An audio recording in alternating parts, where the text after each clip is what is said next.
Perfect Turd Podcast, episode 36, Lamar. Excalibur. This movie was highly recommended to us. Yes, it was. A Facebook group that we're in called Sword and Sorcery Movies of the 1980s. Only the 1980s. Only the 1980s. We put out a feeler. We said, what do you guys like? This movie kept on popping up.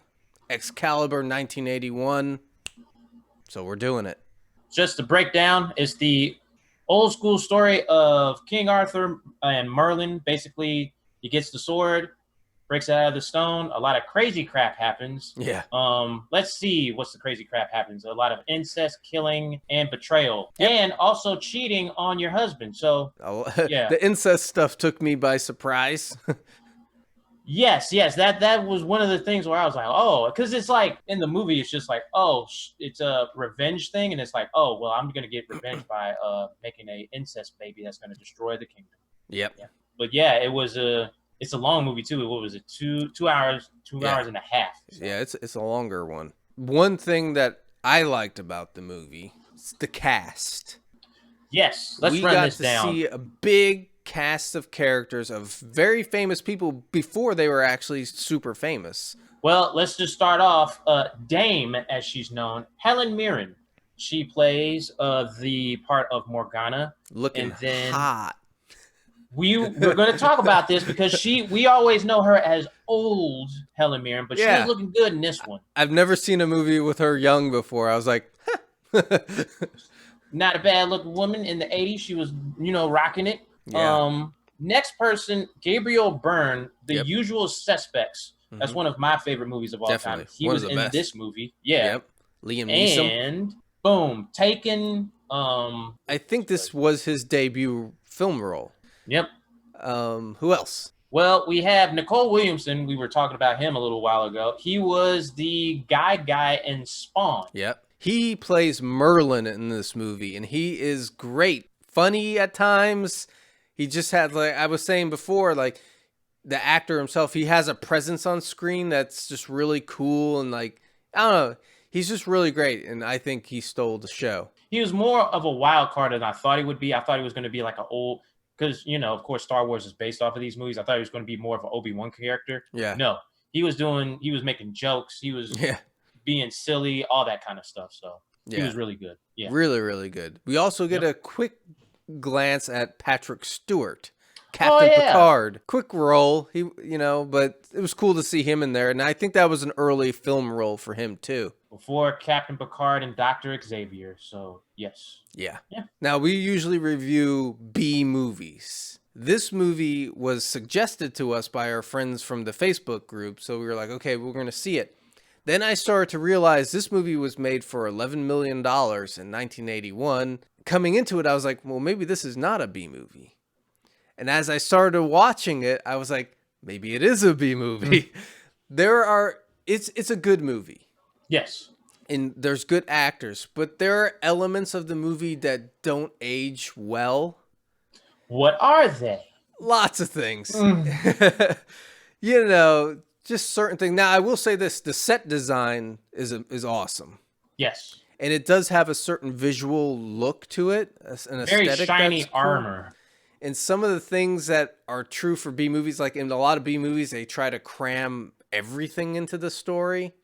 And you get a lot of that in this movie. Yes. So then I started to waver. I was like, maybe it's aged into becoming a B movie a little bit. I don't know. What'd you think? I feel like I'm on the same page because, like you said, the set design, that was great. The choreography is the part that makes it the B movie because it's kind of like they're just whacking each other. It's not like choreographed, like a parry here, there, strike. It's just they're just hitting each other. Yeah. And I was just like, oh, they didn't have the time to bring somebody in to like train people. Right. And stuff. They're just whacking at each other, but then you just see someone that's just kind of like randomly like flailing around. Yeah, they're just flailing around, blood drips out, and then you're just like, oh, I guess that person's dead. Yeah. I don't know. So I'm still on the fence. I feel like this movie, when it came out, was not a B movie. It was epic. Okay. And I feel like maybe over time it's kind of aged into that category of B movie-ish. I Yes. thought visually it looked really cool. It had a nice, like, just like a different kind of look, to it. Kind of smoky, a little hazy, a Yeah. little bit. Yeah. Yeah. So So that was cool. There's one set piece where they go underground that looked amazing to me. Like, I was like, yes, wow, there's a lot going on there. that reminded me of Superman 2. Yeah. That reminded me a lot of that part where where was the Tude or Fortress whatever? of Solitude. Fortress of Solitude. I was like, they stole this Yeah. from Superman 2, and they just like, we just need to use it. But Yeah. it looked really cool. I liked it too. Yeah, that was awesome. And Yes. then going off of the visual style, Zack Snyder, famous director, Okay. Batman versus Superman. He said that this is like his favorite movie, and he praises the visual style of the director a lot. This movie and the general telling of the King Arthur story was actually part of his inspiration for Batman versus Superman. In a way, all this information kind of started making perfect sense to me because I see similar things with Zack Snyder. He's a great visual director, but he has a hard time with the story. And that's what you see with this movie, them trying to cram too much, weird kind of like time jumps and stuff like that. Oh yeah. So From just like him being young King Arthur to just just the king. weird Yeah. odds and ends where the story has a lot of kind of loose ends that are not put together correctly. And you know what's interesting about that, Joe, is that he does a way worse, like, he doesn't do it well with Batman versus Superman. Right. And Batman versus Superman doesn't cover as much time as this movie. Yeah, this movie does span a generation.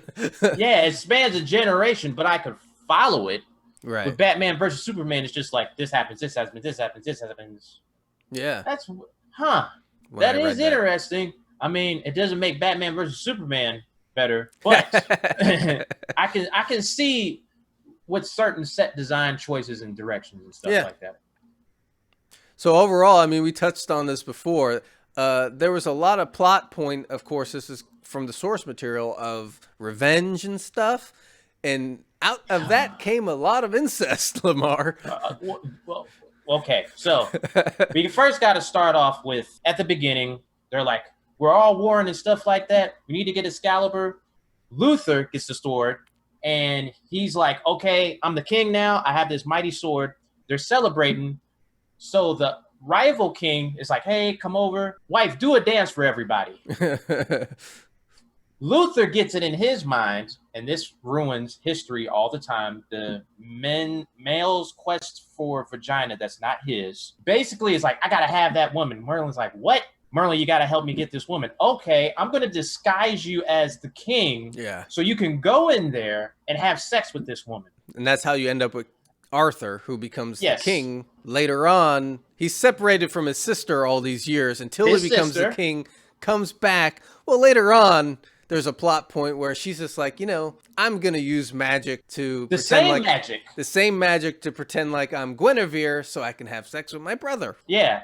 And this was after Guinevere cheated on King Arthur with his top knight, Lancelot. Yeah. But it didn't end there, Lamar. Oh, no. Let's keep going. Let's keep going. Let's keep going. Come on. It didn't end there because she makes a baby with her brother. A baby comes from there. What's the baby's name? It doesn't matter. That's true. Yeah, that's real. I can understand it. Because there's an implied relation between her and the son. That bath scene was weird. Yeah. and then and going off of like the male, not the male, but the boy and the mom scene. Yeah. There's a part where she loses her powers because her powers keep her looking young, which is part of the incest between the boy and the mom. Yeah. She becomes older looking, and he's like, "What?" So he kills her. Yep. Great. Just loops and loops of just people having sex with people they shouldn't have sex with, which leads to the destruction of a kingdom. All right. Well, what about rating it? Rating it, I would say this movie, like the B movie thing, I see what you're saying. Yeah. I would say it's a 4, only because of the length. The length got me. I was just like, oh my God, this is a long one. But the set design was cool. I could follow the story. If you have some time on a weekend, check it out. But just be ready for 2.5 hours. Yep. What about you? Well, for me, I agree. 4 out of 5 for me.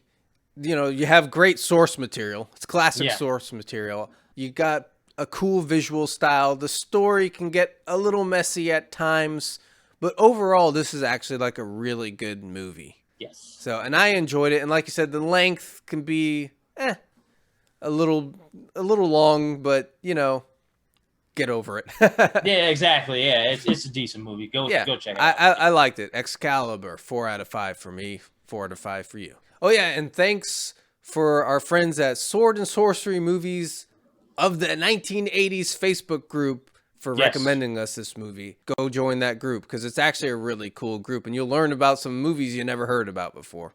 Yes, you will. Like this one, Excalibur. So, boom. That wraps this up then, I guess. Yeah. Perfect Turd Podcast, episode 36, Excalibur. Mm-hmm. Peace. Deuces.